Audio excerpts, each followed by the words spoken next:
السلام علیکم ورحمۃ اللہ وبرکاتہ۔ یہ واقعہ آپ نے بہت بار سنا ہوگا، ایک بار پھر اس کو بیان کر دیتے ہیں کہ معلوم ہو جائے کہ اللہ تبارک و تعالیٰ کی رحمت کتنی بڑی ہے۔ 99 قتل کرنے والا ڈاکو، مگر اللہ کی رحمت سب پر غالب۔ بے شک اللہ کی رحمت بہت وسیع ہے۔ پرانے زمانے کی بات ہے، ایک شخص چوری، ڈاکہ، زنا اور قتل میں بدنام تھا۔ معمولی سی بات پر کسی کی جان لے لینا اس کے لیے عام تھا۔ یوں کرتے کرتے اس نے 99 گناہ انسانوں کو ناحق قتل کر دیا۔ مگر پھر ایک دن اس کے دل میں ایک چنگاری سی جاگی، اسے اپنے انجام کی فکر لاحق ہوئی اور اس نے سوچا، میں نے اتنے قتل کیے ہیں، آخرت میں میرا کیا بنے گا؟ کیا میری توبہ قبول ہو سکتی ہے؟ اسی پریشانی میں اس نے لوگوں سے پوچھنا شروع کیا، زمین پر اس وقت سب سے بڑا عالم کون ہے؟ لوگوں نے اسے ایک راہب کا پتہ بتایا جو دنیا سے الگ ہو کر عبادت میں مشغول تھا۔ وہ شخص راہب کے پاس پہنچا اور سچ سب بیان کر دیا، میں 99 قتل کر چکا ہوں، کیا میری توبہ قبول ہو سکتی ہے؟ راہب نے سختی سے جواب دیا، اتنے بڑے جرائم کے بعد توبہ؟ تمہاری کوئی توبہ قبول نہیں ہو سکتی۔ یہ سن کر اس کے اندر کا درندہ پن جاگ اٹھا اور اس نے راہب کو بھی قتل کر دیا۔ یوں 100 قتل پورے ہو گئے، لیکن حیرت انگیز بات یہ تھی کہ اس کے دل سے توبہ کی خواہش پھر بھی ختم نہ ہوئی۔ اس نے دوبارہ لوگوں سے پوچھا، اب زمین پر سب سے بڑا عالم کون ہے؟ اس بار اسے ایک سچے اور صاحب علم عالم دین کا پتہ بتایا گیا۔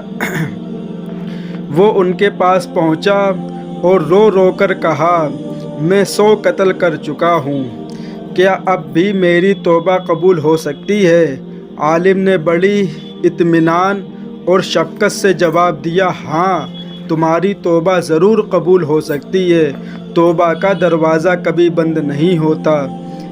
جب یہ چیزیں پڑھتے ہیں تو ایک عجیب سی کشمکش دل میں ہوتی کہ اللہ کتنا بڑا رحمت والا ہے، اپنے بندوں سے کتنی محبت کرنے والا ہے کہ جب تک انسان کی جان اس کے حلق میں نہ آ جائے جب تک اس کا توبہ کا دروازہ کھلا رہتا ہے، اور جب جان حلق میں آ گئی تو سمجھو کہ اب اس کا توبہ کا دروازہ بند ہوتا ہے۔ چاہے وہ کتنے بھی گناہ کر لے دنیا میں، اللہ اس کو معاف کر دیتا ہے، اور جس دن اس کی جان جو نکلتی ہے، روح حلق میں آ کے اٹک جائے گی، اس وقت وہ توبہ کرے گا تو اللہ معاف نہیں کرے گا۔ اس سے پہلے توبہ اللہ سب کی توبہ قبول کرتا ہے۔ اللہ کی رحمت تمہارے گناہوں سے کیوں زیادہ وسیع ہے؟ پھر عالم نے نصیحت کی، فلاں نیک لوگوں کی بستی میں چلے جاؤ، وہاں نیک لوگ اللہ کی عبادت میں رہتے ہیں، ان کے ساتھ رہو، عبادت کرو، سچی توبہ کرو اور اپنی پرانی بستی میں واپس مت جانا، کیونکہ وہ گناہوں کی جگہ ہے۔ اس پہ تھوڑی بات کر لیتے پھر آگے پڑھتے ہیں کہ بعض دفعہ کیا ہوتا ہے کہ ہم لوگ جہاں پر رہتے ہیں وہاں سب لوگ گناہ کرنے والے ہوتے ہیں۔ کوئی زنا کر رہا ہے، کوئی شراب پی رہا ہے، کوئی ماں باپ کو ستا رہا ہے، کوئی بیویوں کے اوپر ظلم ڈھا رہا ہے، کوئی شراب پی رہا ہے، کوئی کچھ بھی کر رہا ہے۔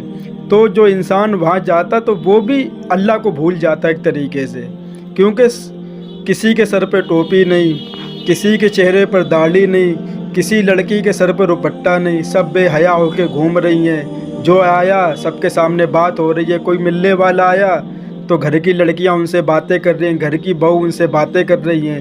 تو یہ سب ایسا ماحول ہوتا تو انسان وہاں پہ رہ کر پھر وہی چیزیں اس کے اندر بھی پیدا ہو جاتی ہے، وہ جان کر بھی نماز نہیں پڑھ سکتا ہے، کیونکہ وہاں کوئی نماز نہیں پڑھتا، جمعہ کی بھی نماز نہیں پڑھی جاتی، بہت سے ایسے علاقے ہیں۔ تو صحبت کا بہت بڑا اثر پڑتا ہے انسان کے اوپر۔ علماء نے اس کی وضاحت کری ہے کہ اگر کوئی انسان ایسی جگہ پر رہتا ہے جہاں پر اس سے گناہ ہو جاتا ہے تو اس کو چاہیے کہ وہ جگہ چھوڑ دے، دوسری جگہ پر جائے، اور ہو سکتا ہے کہ وہاں پہنچنے کے بعد وہ گناہ اس سے چھٹ جائیں، کیونکہ جہاں انسان رہتا وہاں اس کی ایک جگاڑ بن جاتی ہے ایک طریقے سے کہ ہم کو اس جگہ پر جا کے گناہ کرنا، وہاں پہ کوئی آتا نہیں ہے، اور شیطان اس کے دماغ میں وسوسے ڈال دیتا ہے کہ ابھی توبہ کر لو، ابھی وہ گناہ کر لو، ابھی تمہاری عمر بہت بڑی ہے، پھر توبہ کر لینا، رمضان آ رہے ہیں، توبہ کر لینا، ابھی آرام سے گناہ کرتے رہو۔ یہ شیطان کا سب سے بڑا ہتھیار ہے کہ ابھی تو گناہ کر لو، اللہ تو معاف کرنے والا ہے، بعد میں توبہ کر لینا، کیا اس میں ہے۔ وہ شخص سچے دل سے نکل پڑا، مگر ابھی آدھا راستہ طے ہوا تھا کہ موت آ گئی۔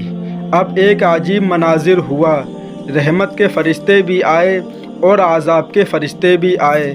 رحمت کے فرشتوں نے کہا، یہ شخص سچی توبہ کر کے، اب دیکھیے کہ نہ تو اس نے نماز پڑھی، کچھ بھی نہیں کیا، صرف توبہ کر کے وہ چل پڑا اس بستی میں جہاں اللہ سے محبت کرنے والے لوگ رہتے تھے، اور ہم لوگ تو ہمارے تو گناہ تو کچھ بھی نہیں ہے، یہی گناہ ہے کہ جھوٹ بول دیا، گالی بک دی، کسی کو دھوکہ دے دیا، یہی چھوٹے موٹے گناہ ہے۔ قتل کرنا بہت بڑا گناہ ہے، بہت بڑا گناہ ہے قتل کرنا۔ سمجھو کہ کسی انسان نے اگر ایک انسان کو قتل کر دیا تو سمجھو کہ اس نے پوری نوع انسانی کو قتل کر دیا، اتنا بڑا گناہ ہے۔ یہ شخص سچی توبہ کر کے اللہ کی طرف آ رہا تھا، اس کی روح ہم قبض کریں گے۔ عذاب کے فرشتوں نے کہا، اس نے زندگی بھر کوئی نیکی نہیں کی، اب دیکھیے کوئی نیکی نہیں کی، صرف توبہ کی ہے بس، نیکی پھر بھی نہیں کی، توبہ کرنے کے بعد صرف چل دیا اللہ کے راستے کی طرف۔ یہ ہمارا حق ہے۔ فیصلے کے لیے ایک فرشتہ انسانی صورت میں آیا اور کہا، دونوں بستیوں کا فاصلہ ناپو، جس طرف یہ زیادہ قریب ہو فیصلہ اس کے حق میں ہوگا۔ جب زمین ناپی گئی تو وہ شخص نیک لوگوں کی بستی کی زیادہ قریب تھا۔ یوں رحمت کے فرشتوں نے اس کی روح قبض کر لی اور اللہ تعالیٰ نے اسے معاف فرما دیا۔ سبق، اس سے کیا سبق ملتا ہے؟ اللہ تعالیٰ اس پہ ہم کو بھی عمل کی توفیق عطا فرمائے اور آپ لوگوں کو بھی۔ اے میرے پیارے اسلامی بھائیوں اور بہنوں، اگر زندگی میں کتنے ہی بڑے گناہ ہو جائیں، نمبر 1 فوراً توبہ کرو، نمبر 2 اللہ کی رحمت سے کبھی مایوس مت ہونا، نمبر 3 گناہوں کی جگہ چھوڑ دو، نمبر 4 رہنمائی ہمیشہ کسی معتبر عالم سے کر لو۔ اللہ کی رحمت اتنی وسیع ہے کہ وہ 100 قتل کرنے والے کو بھی معاف فرما دیتا ہے، بس شرط سچی توبہ ہے۔ اللہ ہمیں بھی سچی توبہ نصیب فرمائے، آمین۔ سبق آموز اسلامی واقعات کے لیے لائک کریں، فالو کریں اور شیئر کریں، آپ لوگوں کا شکریہ۔ تو میرے بھائی، اس واقعے سے یہ سبق ملا کہ ہم سے کوئی بھی گناہ ہو جائے، چاہے وہ چھوٹا گناہ ہو چاہے وہ بڑا گناہ ہو، ہمیں توبہ کرنی چاہیے۔ کیوں کہ کوئی پتہ نہیں کہ انسان کی آنکھیں کب بند ہو جائیں۔ دن میں گناہ کر لیے، رات میں سوئے، صبح آنکھیں نہیں کھلی، تو میرے بھائی جب بھی بستر پہ سوئیں تو اللہ سے ایک بار کہہ دے کہ اللہ دن میں جتنے بھی ہم سے گناہ ہوئے اور جن کا بھی ہم نے دل دکھایا دن میں، ہمیں معاف کر دے۔ بس یہ توبہ انسان کو کر کے سونا چاہیے۔ کیوں کہ آپ نے یہ واقعہ سنتے چلے آ رہے ہوں گے بچپن سے کہ ایک آدمی رشتہ دار میں سوئے، صبح اٹھے ہی نہیں، اٹھایا گیا تو انتقال ہو گیا۔ آئے دن ہم لوگ یہ باتیں سنتے ہیں، آئے دن۔ لیکن باتیں کیا ہوتی ہے، ارے وہ شراب پیتا، شراب پی کے سویا، مر گیا۔ ہم شراب تھوڑی پیتے، ہم نہیں مریں گے۔ ارے ان کو بیماری ہو گئی تھی، ان کو کینسر ہو گیا تھا، ہم نہیں مریں گے۔ ہر انسان یہی سوچتا ہے، ہم تو ٹھیک ٹھاک ہیں، صحت بھی اچھی ہے، کھا رہے ہیں، پی رہے ہیں، گھوم رہے ہیں، نہ تو ہمیں کچھ بخار آ رہا ہے، نہ تو میری کڈنی ٹھیک ہے، میرا لیور بھی سب کچھ ٹھیک ہے، ہم کیوں مریں گے؟ ارے بھائی، جب انسان کی موت کا وقت آ جائے تو انسان بیٹھے بیٹھے مر جاتا ہے، بیٹھے بیٹھے بالکل ٹھیک ٹھاک پہلوان۔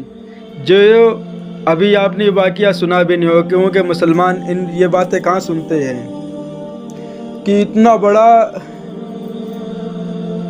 باڈی بلڈر تھا یا کون تھا، اتنا بڑا شخص، اور دوسرے دن اس کی مطلب جو فائنل ہوتا فائنل میچ، ایک تو یہ میچ ہوتا کرکٹ، وہ والے جو باڈی والے جو ہوتے ہیں لڑائی کرنے والے، وہ بھی میچ ہوتے ایک طریقے سے، لاکھوں کروڑوں اربوں روپیہ ملتا ہے جو اس میں جیتتا ہے۔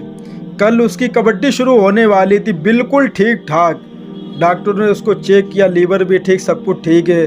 جو یہ کام کرتے ہیں، جو لڑتے ہیں، ان کے ہر وقت ان کے ساتھ وہ ڈاکٹر رہتے ہیں ان کی چیک ان کرنے کے لیے، ہر آدھے گھنٹے کے بعد لیور چیک کیا جاتا ہے، شوگر کتنا ہے، سب کچھ چیک کیا جاتا ہے، آپ کو کیا کھانا ہے کیا نہیں کھانا، کیونکہ انہیں باڈی لڑنی ہوتی ہے تو ان کا جسم بالکل ٹھیک ٹھاک ہونا بہت ضروری ہوتا ہے۔ 1 گھنٹہ پہلے اس کا انتقال ہو گیا، 1 گھنٹہ پہلے، اور بالکل ٹھیک ٹھاک۔ اب انسان یہ سوچتا ہے کہ ہماری صحت تو بالکل صحیح ہے، ہم کیوں مریں گے؟ اتنا اپنی باڈی کا خیال رکھنے والا، اور اس کا میچ شروع ہونے سے پہلے لاکھوں اربوں روپیہ لگا ہوا تھا اس میچ میں، اور 1 گھنٹے پہلے اس کا انتقال ہو گیا، ختم ہو گیا، وہ شخص چلا گیا دنیا سے، کوئی کام کی باڈی نہیں آئی۔ مائیکل جیکسن، آپ نے اس کا بھی نام سنا ہوگا، بہت بڑا ڈانسر تھا، ڈانس کرتا تھا، لڑکیاں اس کے اوپر فدا ہو جاتی تھیں، سب اس کی ایک جھلک دیکھنے کے لیے لوگ پاگل ہو جاتے تھے۔ کیا بولا تھا کہ ہم 100 سال جئیں گے، 100 سال۔ 55 یا 50 میں انتقال ہوا اس کا، 55 یا 50 سال کی عمر میں، کوئی نہیں اس کو بچا پایا۔ سنا جاتا ہے کہ 25 ڈاکٹر ہر وقت اس کے ساتھ رہتے تھے، ہر وقت، اور ہر ایک آدھے گھنٹے کے بعد ہر چیز اس کی چیک کری جاتی تھی، ہر آدھے گھنٹے کے بعد۔ کہہ رہا تھا کہ 100 سال جئیں گے دنیا میں، لیکن جب موت کا وقت آیا تو وہ بھی نہیں بچا پائے اس کو۔ تو میرے بھائی، جب اللہ موت کا فیصلہ کر دے تو دنیا میں کوئی طاقت ایسی نہیں جو تم کو بچا سکے، موت سے نہیں بچا سکتی تم کو۔ تھوڑا سا اور ایک بات کر لیتے، جب موت کی بات چلی رہی ہے، اس سے یہ معلوم ہو جائے کہ جہاں پر ہم لوگ یہ کہتے نہیں ہیں کسی کا لڑکا ختم ہو جائے تو ماں کہتی ہے کہ میرا بیٹا اگر بازار میں چیز لینے نہ جاتا تو یہ مرتا نہیں، اگر میرا رشتہ دار آج میرے گھر نہ آ رہے ہوتے تو آج یہ مرتے نہیں۔ اور یہی باتیں ہوتی ہیں کہ ہم نے بیٹے کو منع کیا کہ بارش ہو رہی ہے، موٹر سائیکل لے کے مت جاؤ، اور وہ گیا، ایکسیڈنٹ ہوا اور انتقال ہو گیا۔ تو ماں اور رشتہ دار یہ باتیں کرتے ہیں کہ اگر ایسا نہ کرتے تو ایسا ہو جاتا، اگر یہ نہ کرتے تو یہ ہو جاتا، اگر وہ نہیں جاتا تو وہ آج مرا نہیں ہوتا، بچا ہوتا۔ یہ باتیں ہوتی ہیں، ہم بھی سنتے، آپ بھی سنتے ہوں گے۔ لیکن ایک چھوٹا سا واقعہ آپ کو سناتے، اس سے معلوم ہوگا کہ جس کی موت جہاں ہوتی وہ انسان وہاں جاتا نہیں، وہ خود جاتا ہے، وہ وہاں پر اس کو کوئی چیز لے کے نہیں جاتی ہے۔ حضرت سلیمان علیہ السلام، اللہ تبارک و تعالیٰ کے بہت بڑے نبی، حضرت سلیمان علیہ السلام، بہت بڑی بادشاہت ان کی، اتنی بڑی بادشاہت کہ ان سے پہلے نہ اللہ نے کسی کو دی اور نہ قیامت تک کسی کو دے گا۔ ہوا ان کے تابع میں، جنات ان کے بس میں تھے، کام کرتے تھے جنات، اور بڑی ٹینشن سے جنات کام کرتے تھے، سمندر سے پتھر ہیرا موتی نکال کر اور جو بڑی بڑی چٹانیں ہوتی اس کو کاٹ کر محل بنایا کرتے تھے جنات۔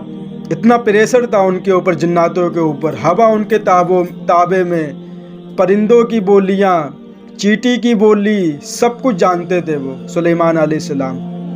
اتنی بڑی حکومت، انہوں نے دعا کی تھی اللہ تبارک و تعالیٰ سے کہ اللہ ہم کو ایسی حکومت دینا کہ نہ ہم سے پہلے کسی کو ملی ہو اور نہ میرے بعد کسی کو ملے، نہ ان سے پہلے کسی کو اللہ نے دی اور نہ ہی قیامت تک اللہ ایسی حکومت کسی کو دے گا۔ عصر کی نماز کا وقت ہوا، ان کے جو گھوڑے تھے جنگ میں لڑائی کرنے والے ان کو دیکھ رہے تھے، اور عصر کی نماز چھوٹ گئی، قضا ہو گئی، مطلب 100 گھوڑے تھے یا کتنے گھوڑے، سب کو قتل کروا دیا، سب کو قتل کروا دیا کہ وہ کون سی چیز ہے جو ہمیں اللہ کی یاد سے غافل کر دے، وہ میرے پاس نہیں رہے گی، اس کو قتل کروا دیا۔ پھر اللہ سے دعا کی کہ اللہ گھوڑے تو ہم نے قتل کر دیے، اب ہم لڑائی کیسے کریں گے؟ تو اللہ نے ہوا ان کے تابع کر دی، جہاں حکم ہوتا تھا ہوا سیکنڈ کے اندر ان کو پہنچا دیتی تھی، وہاں ادھر ہوا کو حکم دیا، ادھر آپ پہنچ گئے۔ جو تخت ہوتے، تخت وہ ہوا میں اڑتے تھے، ہوا پہ بیٹھے، حکم دیا ہم کو وہاں لے چلو۔ آج ہم لوگ فلموں میں دیکھتے ہیں ہرے پردے میں لگا کے وہ قالین اڑا دی جاتی ہے۔ میرے بھائی اللہ تبارک و تعالیٰ نے یہ بھی کر کے دکھایا دنیا کو، یہ بتا دیا کہ کوئی ہے دنیا کو چلانے والا، یہ اپنے آپ سے نہیں چل رہی ہے، اس کے پیچھے کوئی ہے اور وہ اللہ ہے اس کے پیچھے دنیا کو چلانے والا۔ کتنے سالوں سے سورج نکل رہا ہے، کوئی اگر اس کو نہ بنانے والا ہوتا تو آج کیا ہو جاتا دنیا کے اندر۔ لوگ کہتے کہ نہیں میرا یہ خدا، میرا یہ خدا، میرا یہ خدا۔ خدا صرف ایک ہے، وہ ہے اللہ تعالیٰ بس، اور کوئی خدا نہیں دنیا کے اندر۔ اگر بہت سارے خدا ہوتے تو اللہ تو سورج نکالتا ہے جہاں سے نکلتا ہے، دوسرا خدا ہوتا وہ کبھی ادھر سے نکال کے دکھا دیتا کہ چلو آج دوسرے خدا نے ادھر سے سورج نکالا ہے۔ کبھی سورج کو رات میں نکال دیتا، کبھی چاند کو دن میں نکال دیتا، کیونکہ ایک ہی خدا ہے، سب کچھ وہی کرنے والا ہے۔ تو مسجد میں بیٹھے ہوئے تھے، بات زیادہ لمبی ہوتی جا رہی ہے، تو ایک شخص آیا اور جو ان کا دوست تھا، ان کا غلام، اس کو گھور گھور کے وہ دیکھنے لگا۔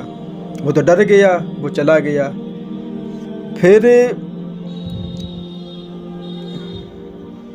اس نے پوچھا سلیمان علیہ السلام سے کہ اللہ کے نبی یہ کون شخص تھا جو ہم کو گھور گھور کے دیکھ رہا تھا؟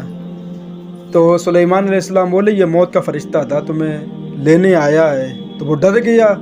ابھی آپ کسی کو بتا دیں کہ آپ مرنے والے ہیں، میرے بھائی آپ اس کی پوری دنیا کی دولت اس کے پاس لے آئے، وہ نہیں چھوئے گا اس کو، کیونکہ جان ہر انسان کو پیاری ہے۔ ابھی فرشتہ ہے کہ چلو تیرا ٹائم ہو گیا، روح نکال لے تیری، تم بھی کہو گے چھوڑنا دو، کل لے جانا یار، آج ایک اور اپنے گھر والوں کے ساتھ دن گزار لیتے ہیں، کیونکہ ہم سب مہمان ہیں یہاں، کب کون جدا ہو جائے کوئی پتہ نہیں ہے۔ تو موسیٰ سلیمان علیہ السلام بولے فرشتہ تھا موت کا، تمہاری روح لینے آیا ہے۔ وہ تو گھبرا گیا کہ آپ ہوا کو حکم دیں ہمیں ہندوستان پہنچا دیں، وہاں یہ فرشتہ پہنچ نہیں پائے گا تو ہم بچ جائیں گے۔ تو سلیمان علیہ السلام سمجھ گئے کہ یہ ممکن نہیں ہے، بچے گا تو نہیں لیکن اس کی فرمائش پوری کر دیتے ہیں۔ ہوا کو حکم دیا۔ جب پہلی بار کوئی شخص ہندوستان آیا تھا، جب ہندوستان کا نام و نشان بھی نہیں، دنیا کا نقشہ بھی نہیں بنا ہوا تھا، چٹیل زمین تھی، حکم دیا گیا۔ جب وہ انسان آیا ہندوستان، اور پہلی بار ملک الموت ہندوستان میں تشریف لائے، پہلی بار زندگی میں، کیونکہ کچھ تھا ہی نہیں دنیا میں، ہندوستان کا کوئی بسا ہی نہیں تھا، کچھ بھی تھا ہی نہیں۔ آئے ملک الموت ہندوستان دیکھا، وہ تو وہیں ہندوستان میں مل گیا، اس کی روح قبض کر لی، مر گیا، چلا گیا۔ پھر سلیمان علیہ السلام نے اس سے پوچھا فرشتے سے موت کے کہ تم یہ بتاؤ کہ تم اس کو گھور گھور کے کیوں دیکھ رہے تھے؟ تمہیں جان نکالنے تھے اسی وقت نکال لیتے، گھور گھور کے کیوں دیکھ رہے تھے؟ وہ ڈر گیا بیچارہ۔ تو اس نے کیا بتایا بتاؤ؟ اس نے یہ بولا کہ ابھی اللہ نے حکم دیا ہمیں، ابھی کہ ایک شخص تمہیں ہندوستان میں ملے گا، اس کی روح تمہیں قبض کرنی ہے، اور جب ہم یہاں پہ آئے، جو یہ تو یہاں بیٹھا ہوا تمہارے پاس، اگر یہ تیز گھوڑے کے اوپر بیٹھ کے ہندوستان جائے گا پھر بھی اس کو کچھ دن لگ جائیں گے پہنچتے میں۔ تو ہم نے یہی سوچا کہ اللہ کا حکم تو کبھی غلط ہوتا نہیں ہے، جو اللہ حکم دیتا وہ وہی چیز ہوتی بھی ہے۔ تو ہم اسی مارے گھور گھور کے اس کو غصہ آ رہا تھا ہمیں کہ اللہ نے حکم دیا کہ اتنے بجے اتنے بج کے اتنے سیکنڈ پہ اس کی ایک تمہیں شخص ہندوستان میں ملے گا اڑتا ہوا، اس کی روح تمہیں نکالنی ہے، اور یہ تمہارے پاس بیٹھا ہوا۔ تو ہم پریشان ہو گئے کہ اگر یہ گھوڑے کے اوپر بیٹھ کے بھی جائے گا، اس کو 3-4 دن لگ جائیں گے ہندوستان، مصر سے ہندوستان پہنچنے میں، تو یہ کیسے پہنچے گا ہندوستان؟ اور جیسے ہی ہم ہندوستان پہنچے، یہ ہم کو وہیں ملا، ہندوستان میں ملا، یہ اڑتا ہوا، ہم نے اس کی روح قبض کر لی۔ اس سے معلوم ہوتا ہے کہ انسان کی جہاں موت لکھی ہے وہ جاتا نہیں ہے، موت خود اس کو کھینچ کے لے جاتی ہے وہاں پہ۔ اور رشتے دار جو ماں باپ کہتے ہیں کہ اگر میرا بیٹا وہاں نہ گیا ہوتا تو آج مرتا نہیں، آج یہ نہیں مرتا، ہم اس کو منع کر رہے تھے نہیں تمہارا نہیں چلے گا، اللہ نے حکم کر دیا کل نفس ذائقۃ الموت، ہر نفس کو موت کا مزہ چکھنا ہے، جو دنیا میں آیا وہ ایک بار اس کو جانا ہے۔ اب یہ باتیں تو دو ہو گئی ہیں، ایک تو گناہ کے اوپر بات ہو گئی اور موت کے اوپر بھی بات ہو گئی۔